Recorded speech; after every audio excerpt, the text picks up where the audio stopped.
ध्रुव जुरेल ने जब अपनी 50 कंप्लीट करी तो अपने फादर को एक सल्यूट करा, और एक सल्यूट हमारी तरफ से भी उस ध्रुव जुरेल को, जिसने इंडिया को उस पॉइंट पर बचाया जहां पर ऐसा लग रहा था कि बहुत मुश्किल हो गई। ध्रुव जुरेल जब बैटिंग करने आए तो इंडिया इस सिचुएशन में थी जहां पर शायद आप एक्सपेक्ट नहीं कर रहे थे कि हम सिर्फ 46 रन से ट्रेल कर जाएंगे। और उसके बाद कुलदीप यादव आते हैं। कुलदीप यादव के साथ आकर के 176 रन की लीड उस टाइम रहती है, उस टाइम ट्रेल हो रहे होते 176 से, लेकिन वहां से ध्रुव जुरेल की एक इंप्रेसिव परफॉर्मेंस। और ऐसा ही नहीं कि सिर्फ बल्लेबाजी अच्छी कर रहे हैं, ध्रुव जुरेल विकेट के पीछे भी उतने ही अच्छे हैं। और शायद इसी वजह से सुनील गावस्कर ने उनका कंपैरिजन MS धोनी से कर दिया।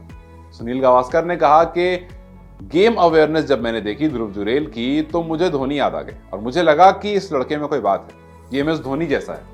अब MS धोनी जैसे से मतलब ये नहीं है कि MS धोनी जैसे शॉट्स खेलता है। MS धोनी से मतलब ये है कि गेम को MS धोनी जैसा समझता है। गेम को चाहे वो स्टंप्स के पीछे से समझ रहा हो या फिर स्टंप्स के आगे से समझ रहा हो। तो ऐसा लगता है कि रांची की हवा में ही कोई बात है। रांची में खेल रहे हैं, धोनी के शहर में विकेटकीपर बल्लेबाज 90 रन, एक वेल डिजर्व सेंचुरी मिस जरूर कर जाते हैं, लेकिन वो 90 रन शायद बहुत सारी सेंचुरी से बहुत बड़ा है। और शायद इसी वजह से पूरी टीम ने उनको स्टैंडिंग ओवेशन भी दिया इस इंपॉर्टेंट नॉक के लिए और इस पार्टनरशिप के लिए जो कुलदीप यादव के साथ आई। कुलदीप यादव के रन भले कमाए, लेकिन जिस तरह से कुलदीप यादव खड़े रहे वो बहुत सारे रन थे। जितनी बॉल्स उन्होंने खेली वो बहुत सारी बॉल्स थी, और उसी वजह से ऐसा हुआ कि इंग्लैंड को ज्यादा रन नहीं मिल पाए लीड पर। 90 रन, 149 बॉल, 6 चौके, 4 छक्के, कुछ ऐसी इनिंग रही ध्रुव जुरेल की, और इनिंग रही हाई क्वालिटी की। जब पहले टेस्ट में जब पहली इनिंग में खेलने आए थे तो 46 रन किए थे, वहां पर भी काफी इंप्रेसिव नॉक थी, बट वहां पर हाफ सेंचुरी से चूक गए थे। लेकिन आज जब हाफ सेंचुरी कंप्लीट करी तो एक अनरियल सा करेज दिखा, एक रेजिलियंस दिखा उनकी बैटिंग में, क्योंकि जैसा मैंने आपको बताया कि 177 फॉर 7 इंडिया 176 रन से ट्रेल कर रहा था, और इस नॉक ने कहीं ना कहीं इंडिया को बचा लिया। तो ये कहना बिल्कुल गलत नहीं होगा कि thank you Dhruv Jurel, thank you आपकी इस इनिंग के लिए, और आपके पिता जो करगिल वॉर के वेटरन है, थैंक यू उनको भी। थैंक यू आपके उस करेज के लिए जिसने आपको 13 साल की उम्र में नोएडा से अकेले आगरा जो लेकर आ गए।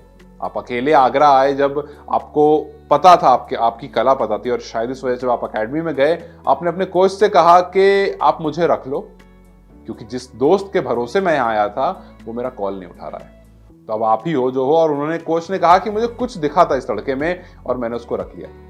तो हर वो इंसान जिसने ध्रुव की लाइफ में थोड़ा भी कंट्रीब्यूट करा, आज उसका रिजल्ट हमें मिला, और आज ये सिर्फ शुरुआत है, ऐसे बहुत सारे रिजल्ट मिलेंगे।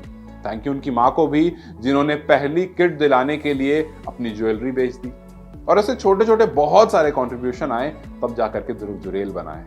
क्योंकि उनके पिता ने कहा कि जब मुझे पता चला कि पहली किट लेनी है और कुछ उस टाइम पर किट 6,000 रुपए की आएगी तो मैंने मना कर दिया। ध्रुव ने खुद को वॉशरूम में बंद कर लिया, खूब रोने लगा, और फिर माँ ने कहा कि मुझे ऐसा देखा नहीं जाता, आप मेरी ज्वेलरी बेच दो और जाकर के इसके लिए किट ले आओ।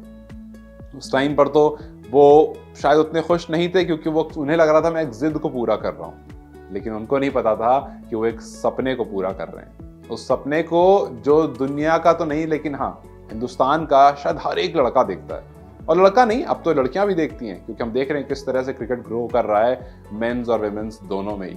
तो thank you Dhruv Jurel and thank you everyone जो इस पूरी इनिंग का पार्ट रहे, फ्रॉम डे 1 अंटिल टुडे, आज तक जो भी हुआ। हम उम्मीद करते हैं कि ये जो पारी है ये इंडिया को टेस्ट मैच बचाने में काम आए, क्योंकि फिलहाल इंग्लैंड बल्लेबाजी कर रहा है, अच्छा दिख रहा है, और धीरे धीरे लीड बढ़ती जा रही है। तो हम उम्मीद करते हैं कि ज्यादा लीड ना बढ़े, और जब इंडिया बैटिंग करने आए तो वो कुछ इतने स्कोर रहे कि हम आराम से खेल जाएं, और अगर ध्रुव की बैटिंग आ जाती है तो एक बार फिर से हमें कमाल करने को मिले। वैसे हम चाहेंगे नहीं कि ध्रुव तक बल्लेबाजी आए, हम चाहेंगे कि ऊपर वाले खिलाड़ी ही कमाल करके चले जाएं। आपकी टेस्ट की प्रेडिक्शन क्या है? क्या आपको लगता है कि यहां से इंडिया कमबैक कर सकता है, यहां से ये टेस्ट इंडिया के नाम हो सकता है, या फिर ये सीरीज 2-2 पर इक्वल हो जाएगी? अपनी राय मुझे कमेंट सेक्शन में जरूर बताएं। इस वीडियो को लाइक और शेयर जरूर करें, और जाते जाते चैनल को सब्सक्राइब करते जाएं।